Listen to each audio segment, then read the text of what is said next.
Hey guys, so today is part 2 on how to read sheet music. Now, if you're an observant gangster, you will see that I wore the same combination of a lady lumberjack with a pink tank top and the same exact hairstyle.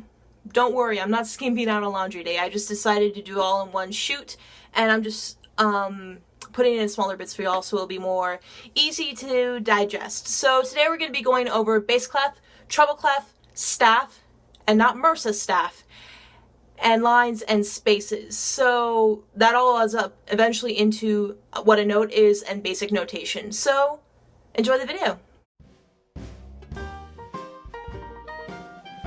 Alright, so now you know pitch. But what does that really mean? What does pitch have to do with anything? You know the sound, but what about the paper? This is when we get into notation on the staff. Now, a staff is used in music to indicate the exact pitch that is wanted. And now in a staff, there is 5 lines and 4 spaces.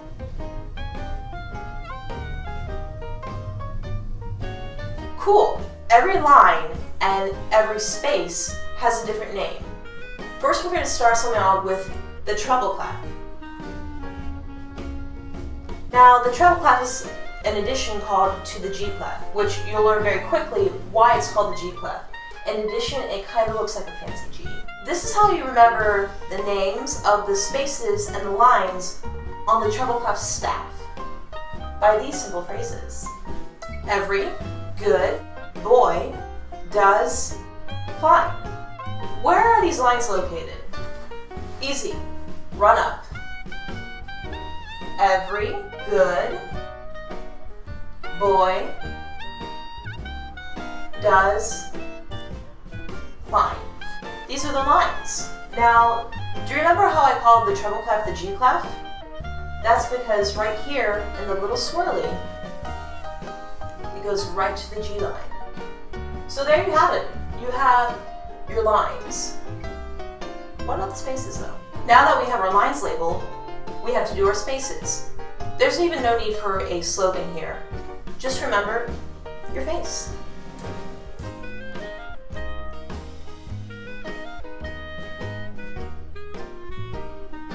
Easy. And as you can tell, F to F, we have an octave. Now, we have the treble clef, but we also have the bass clef. The bass clef is used with stuff that's in lower pitches. Think about a bass singer or a tuba or the lower left end of the piano. The bass clef is also called the F clef. Wait. But you just said that was D. Surely that's a D clef. I mean, what kind of sorcery are you playing here? Okay. Hold your horses. That would be technically D clef if we were still in the treble clef. But now we're in the bass clef, so the lines and the spaces have now changed pitches. This is how you remember lines on the bass clef.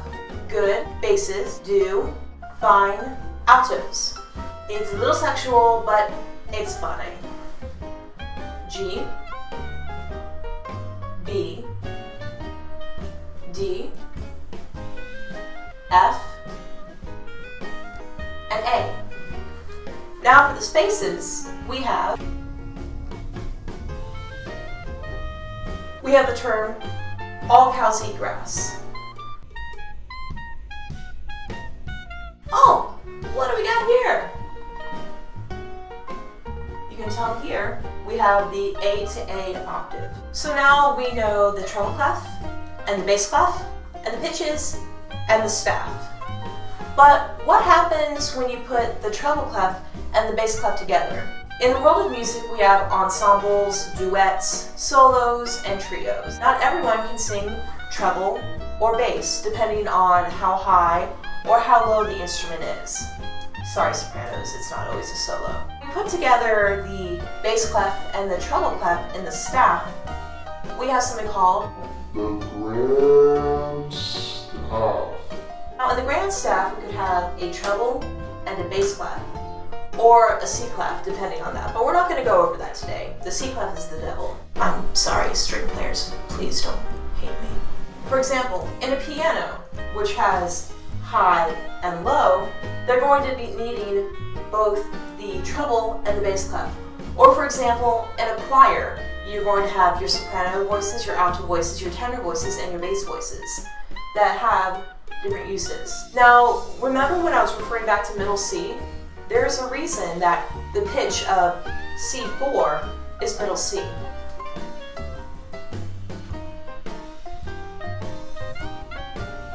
It's in the middle of the piano, and it's in the middle of the grand staff. So, what is this? What is this little doohickey here on these staffs? This is a note. We now interrupt our program for our weekly music advice. In the world of music, if you're not practicing, you're considered a failure. Okay, that was a little harsh, but basically practice does make perfect. Let's go over some examples of notes on the staff. Let's start with A. On the treble clef, this would be called A, or here, F. Now, which one's the lower pitch? This is going to be a lower pitch than this. Now, one more thing I want you to think about. We have these lines, but we also have something called ledger lines. Ledger lines are when pitches go above or below the staff. For example, I talked about how in opera, a soprano will sing something called a high C. This is also a C6. So we have A, B, C. But that's only a C5. We're going to jump up an entire octave. C, D, E, F, G. Then we have A. Over here, that's your ledger line. Then we have B. And then we have two ledger lines. That is your C6. Or, for example, down here, A, G, F to a low E. That's a very manly note. So, thanks for watching today. Hey guys, thank you for watching today's episode of Melodic Maze. If you find me at all entertaining and or informative, feel free to subscribe below and have a harmonious day. Keep tuned out for part 3.